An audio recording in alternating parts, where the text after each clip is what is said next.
What if the creator you were told to worship isn't the true source at all, but a counterfeit that hijacked your perception and wrote the rules of your life? What if the world that feels normal is a constructed loop, polished, persuasive, and engineered to keep you busy, obedient, and asleep? The more you hurry, the deeper the loop. They called it the Demiurge, a false architect, a jailer wearing a crown. For centuries, voices that challenged that throne were banned by the church, silenced by councils, and buried under respectable doctrine. Yet fragments survived. Desert codices, forbidden gospels, and whispers about Archons, the enforcers of a system that feeds on your attention and sells your own reflection back to you. Stay with me. In a few minutes, we'll open the lost pattern behind this world. How the counterfeit creator hijacks reality, how the loops repeat, and why beauty still shines through the cracks. And at the end, I'll hand you a simple exit protocol. 10 seconds, no rituals, so you can stop feeding the loop and start living from the source that the false god cannot touch. You've felt it your whole life. Something's off. Tonight we name it. To understand the hijack, you need to know the mask. In Greek, Demiurgos meant craftsman, a cosmic builder. In Plato's vision, the craftsman was neutral, even benevolent, an artisan shaping chaos into order. But in the Gnostic tradition that surfaced in the desert libraries of Egypt, the figure twists. The craftsman becomes counterfeit, a blind, arrogant ruler who mistakes his limited domain for the all. He boasts, "I am God and there is no other." The texts give him names that sound like warnings: Yaldabaoth, Saklas, the fool, Samael, the blind. This false architect doesn't sit in a cartoon throne outside the sky. He operates as a system, an operating layer that overlays reality and formats your perception.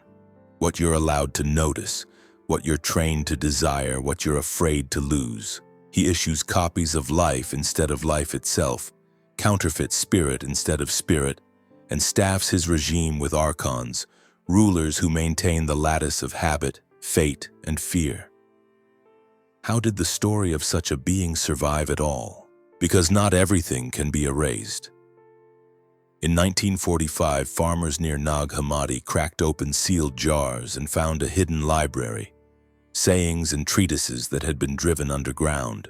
In those pages, a different Jesus speaks, a different cosmology breathes. You read lines like, "They put Adam into sleep," not a nap, a spiritual anesthesia, a program of forgetting that makes a bright soul treat a dim room as the whole house.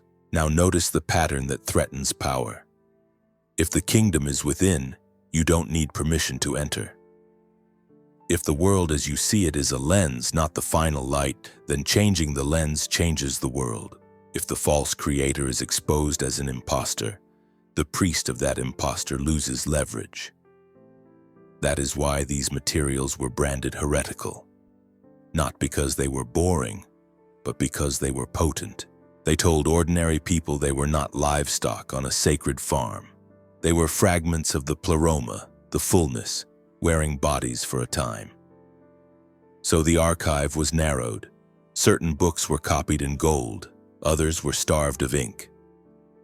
Bishops argued, emperors listened. The respectable story grew smoother, safer, flatter. But some truths refuse to die. They hide in the seams of language.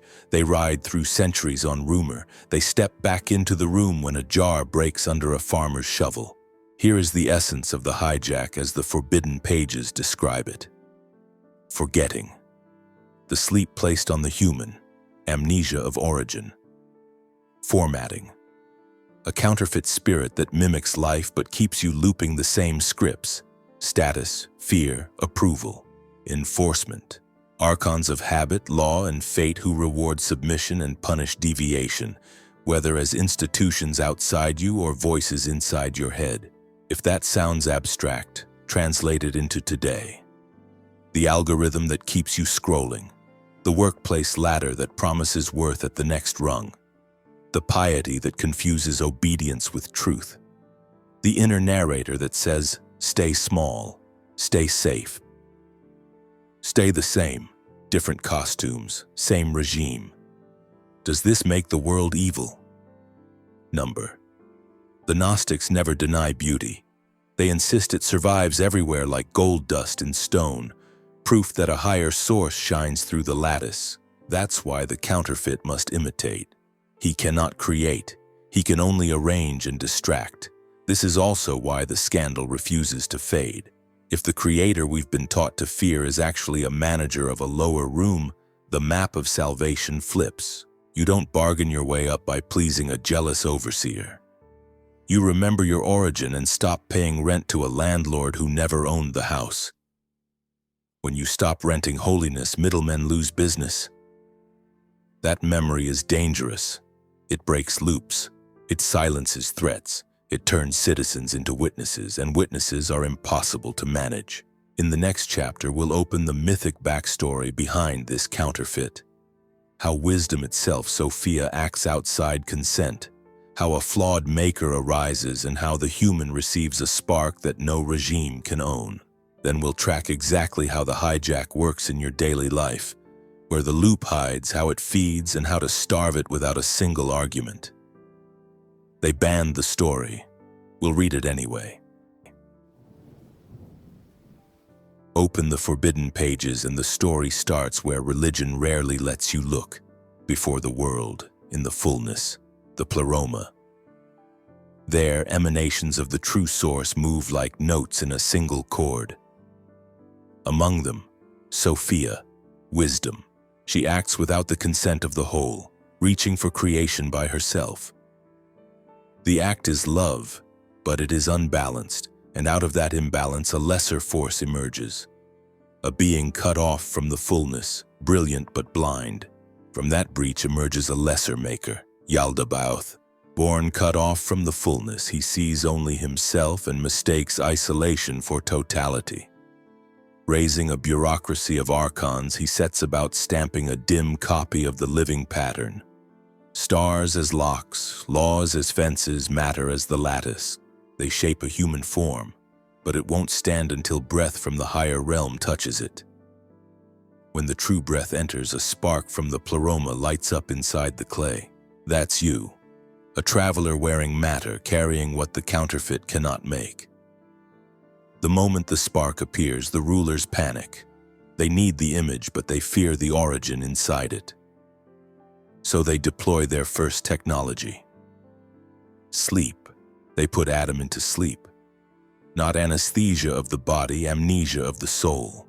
Forget where you're from, and a small room feels like a universe. Next comes division. The human is split. The parts set against each other, desire versus restraint, shame versus longing, so attention fractures and can be harvested in pieces. The rulers build a world of mirrors, rituals without presence, laws without love, altars without light. They issue a counterfeit spirit, a personality suit thick with fear, habit, and borrowed names, and they teach you to answer to it as if it were you. But the story doesn't end in capture. The higher realm sends a messenger, in many texts the risen Jesus, who does not flatter the rulers or negotiate with the jailer. He reveals. He tells the origin of the spark and the limit of the Archons. He maps the ascent and gives names that break permissions on the way up. In some circles, they enact the mystery as 5 seals, a series of immersions and awakenings that mark a point of no return. Not a spectacle. A passport. Whether you take it literally or symbolically, the message is the same. The prison is sophisticated, but it isn't ultimate. Why does this matter to you now? Because myth here is not decoration. It's diagnostic. If the world feels like a copy, if obedience is praised more than understanding, if institutions demand devotion while starving the soul, this narrative explains why. You're not crazy for noticing the glare. The glaze is by design. Hold the shape of that myth in your mind. A spark that remembers. A system that fears remembrance. A voice that calls you back through the noise. In the next chapter, we stop speaking in symbols and trace the hijack in plain sight. how forgetting is induced, how the counterfeit spirit runs, and how Archons enforce loops dressed as destiny. Start with the first move. Forgetting. The rulers put Adam into sleep. Today the method is simpler. Overwhelm. Flood the senses, fragment attention, turn the sacred reflex of wonder into scrolling, shopping, comparing. When your attention is scattered, your origin is out of reach. You don't have to be chained if you're distracted. Second move, formatting. The counterfeit spirit boots at childhood. A bundle of labels, good girl, tough guy, prodigy, disappointment, plus a rule book, seek status, chase approval, fear loss. None of that is evil. It is simply sticky. It copies life so well you mistake imitation for identity. You begin sentences with I am, and end them with your mask. The system smiles, another loop affixed. Third move, enforcement. Archons don't need claws when a spreadsheet will do. They show up as institutions that trade your time for worth, as algorithms that reward outrage over presence, as pieties that confuse compliance with truth. They also show up inside, voices that police your edges. Don't try. Don't say it. Don't change. When you obey the voice, you add another ring to the cage and call it prudence. The world then presents the loop as fate. This is just how things are. But look closely and you'll see the gears. Predictable cycles. Fear, distraction, exhaustion, numb reward. Repeat. Scarcity scripts. There isn't enough. You aren't enough. Prove yourself first, live later. Second-hand authority. Someone up there knows. Sign here. So how do you detect the counterfeit in real time? 3 tests. Test 1. Fuel. If a choice is fueled by fear, status, or approval, you're inside the formatting layer. Test 2. Time. If a path only makes sense in a someday that never arrives, an Archon is managing your calendar. If it only works later, it doesn't work for you. Test 3. Voice. If the inner tone is threat, not clarity, not courage, the jailer is speaking through your mask. Don't moralize the jailer, locate it. When you see the loop, it weakens. When you speak its name, it loses camouflage. That's why the forbidden texts are so specific with titles. Yaldabaoth, Saklas. Naming is not melodrama, it's jurisdiction. Where does beauty fit in this harsh picture? It fits as evidence. Every time music lifts you, every time love cuts through calculation, the lattice flickers. That shimmer is the spark answering the source. The false creator can tax your hours, but he cannot counterfeit the taste of the real. Use that taste as a compass. Now a riddle the sages loved. What is the shape of the cage? The answer given in some traditions was time, rings, cycles. The keeper they whispered about wore an old name, Saturn, Kronos, measurer, crystallizer. Is that literal or symbolic? Both perhaps, and neither. What matters is the effect. When life hardens into schedule without soul, the loop deepens. In the next chapter, we'll open that Saturn lens for a moment. Not as dogma, but as a sharp metaphor. So you can see why the counterfeit loves clocks and why your first freedom begins outside of habitual time. Then we'll move to the part that matters most. The exit protocol you can run in 10 seconds while the world keeps moving. Alarm, commute, screen, exhaustion, repeat. Look at the cage the old sages drew. Not bars of iron, rings, cycles that feel so ancient you stop noticing them. Harvest and tax, rise and crash, war and truce and war again. Day after day, a clock in the sky beating obedience into matter. They gave the keeper of rings a name, Saturn, Kronos the measurer, the crystallizer. Not a cartoon villain, an idea. Make life dense, predictable, and slow. Hardening is the point. When the heart hardens, the calendar rules. When the calendar rules, the source feels far. That is why the false creator loves schedules without soul. He can't generate living light, so he manages time. He sells you purpose as productivity, holiness as busyness, devotion as routine. He trades wonder for efficiency. He convinces you to measure everything that matters and ignore everything that saves you. Do you notice how your week becomes a wheel? Monday you sprint. Wednesday you forget why you started. Friday you soothe the ache. Weekends pretend to mend what the week just made. Then it resets. The ring is pleased. Now flip the lens. Rings are not evil by nature. Rhythm is beautiful when presence plays the drum. It is only when rhythm is severed from source that it calcifies into fate. That is the Saturn lesson. When time is worshipped, you shrink. When time is served, you rise. So here is your first friction with the loop. Simple, practical, immediate. Break one ritual the counterfeit taught you and replace it with one ritual of presence. Delay one reaction by a breath and watch the ring lose its teeth. Refuse one false urgency today and see how quickly the cage forgets your name. The rings do not need your fear. They need your agreement. Withdraw agreement, gently, consistently, and the wheel stops being a prison and becomes a path. In a moment, we'll drop the metaphor and look at the agents that maintain the lattice now. How Archons move through institutions and screens. How they wear both darkness and counterfeit light. And how attention becomes the currency that feeds them. Then we will name the exit. Imagine the system like a city with perfect signage. You don't see police, you see directions. That's how Archons work now. They don't always shout. They suggest.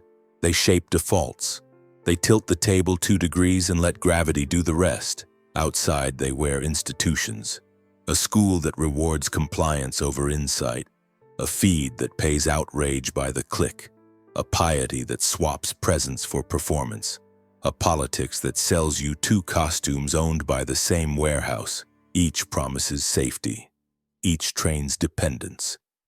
Inside, they wear voices you never scheduled. The rapid critic, the doom forecaster, the flattering brand manager who says, "Perform it, or you're nothing." None of these voices speak like monsters. They speak like you, and that's the trick. You obey a stranger because it borrowed your accent. And then there's the mask of light. Not all traps are dark. Some glow. A sudden vision that inflates your ego. A mystical sugar rush that keeps you dependent on the next hit instead of rooted in the source. A teacher who offers access if you keep paying with attention, money, or loyalty. Counterfeit light is still counterfeit. It sparkles, it doesn't transform. If it needs you dependent, it isn't light. How do you navigate this city without becoming its citizen? 3 moves you can make while the world keeps moving. 1. Name the node. When an institution or habit tilts you toward fear, status, or approval, whisper, Archon. Not as superstition, as diagnosis. Naming pulls it out of camouflage. 2. Follow the breath, not the bait. Bait is urgent, loud, sticky. Breath is quiet and present. If a choice cannot survive one full breath of attention, it isn't your choice. It's the loop's. 3. Trade spectacle for substance. Pick the unglamorous action that returns you to clarity. A difficult conversation, a boundary, a silence. Spectacle feeds the city. Substance starves it. Notice what we are not doing. We are not hating the world or fleeing our lives. We are refusing to feed what counterfeits life.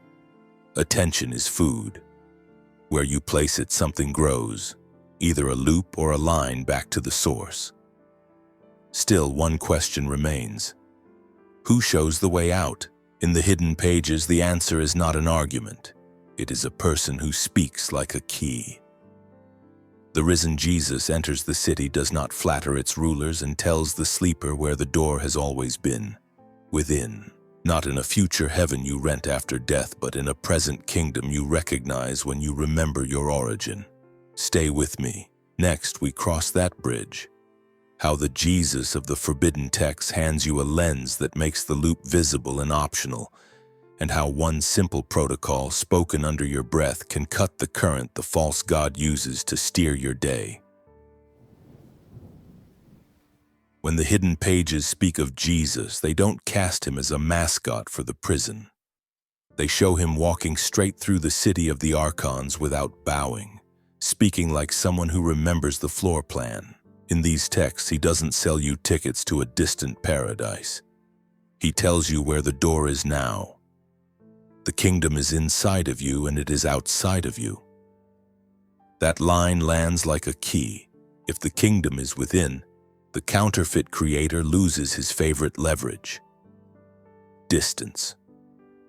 No more pay later, no more someday. Presence becomes jurisdiction. The moment you stand in it, loops lose authority. Watch how his acts read under this light. He names storms and they settle. He thanks for what is here and lack dissolves. He calls a man by name and grave cloths fall. None of that flatters the jailer. All of it removes excuses. The message is not worship my exception. The message is align with my source. The forbidden pages are blunt about the rulers. They boast, they lie, they put Adam into sleep. And what does the messenger do? He wakes the sleeper. He reminds you what you carry. He says you will do the works I do and greater. That line isn't flattery.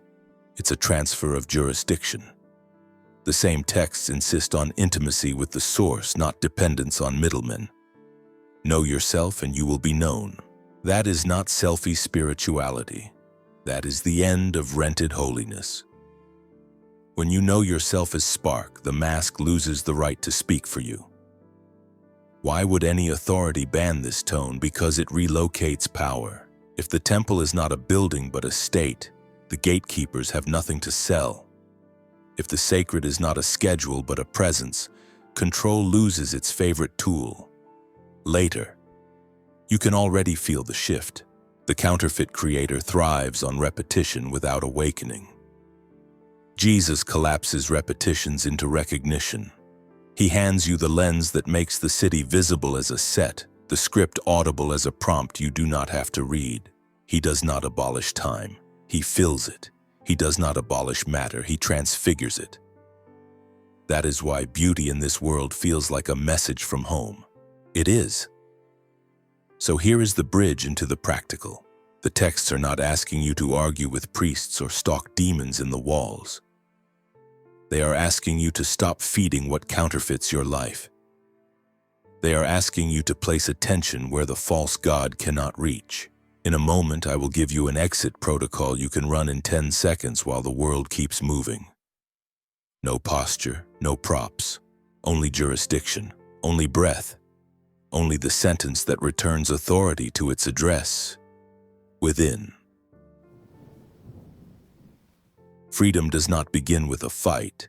It begins with a refusal to keep playing a rigged game. The counterfeit creator wants argument, outrage, performance. The source wants presence. Here is the protocol. 3 small moves, one after the other. Do them as words inside your breath. Do them anywhere. Do them without spectacle. First, name the jailer. On your next exhale, say inwardly, Yaldabaoth is not my source. You are not insulting a mythic monster. You are stripping a voice of stolen authority. Naming ends the spell of vagueness. It tells your nervous system, this is a copy, not the light. Second, notice the hook. Ask silently, what is fueling this choice right now? Fear, status, or approval? If it is one of the 3, you are inside the formatting layer. Seeing it is already a cut. The loop feeds on unexamined motion. Examination is a blade. Third, refuse alignment. Whisper, I act from the source, not from the loop. Then take one ordinary action consistent with that line. Send the message you avoid. Close the tab that farms your attention. Stand up and breathe in a doorway until urgency loses its teeth. Substance over spectacle now. Run it 3 times today and once before sleep. That's it. 10 seconds. Name. Notice. Don't align. Everything else in this video has been context for these few moves repeated in a living day. Run it when the algorithm baits you into outrage. Run it when an institution sells you worth for hours you can never get back. Run it when the inner brand manager tells you to perform instead of tell the truth. You don't need permission. You don't need a perfect mood. The point is not to win against the Demiurge on his field. The point is to stop feeding him. You will feel the difference as a small increase of light, not fireworks, not a trance, a click, a room brightening by a notch, the same room, the same clock, and yet no longer a prison. That click is jurisdiction returning. Protect it. Repeat the protocol until it becomes reflex. The rings will try to reassert themselves. They will sell you later again. Smile, breathe, name, notice, don't align, and remember why this matters. If the counterfeit creator is a manager of a lower room, then the most dangerous act you can commit is to live from a higher one while your feet are still here. Not as a pose, as a practice. You will not become an alien. You will become human without the mask. The Archons understand that kind of human is ungovernable by fear. If something in you stood up while you listened, mark it. Name one loop and one action you'll starve it with today. Claim it and the loop loses cover. Subscribe if you want more of these forbidden maps. Share this with the one person who keeps sensing the cage and needs a key.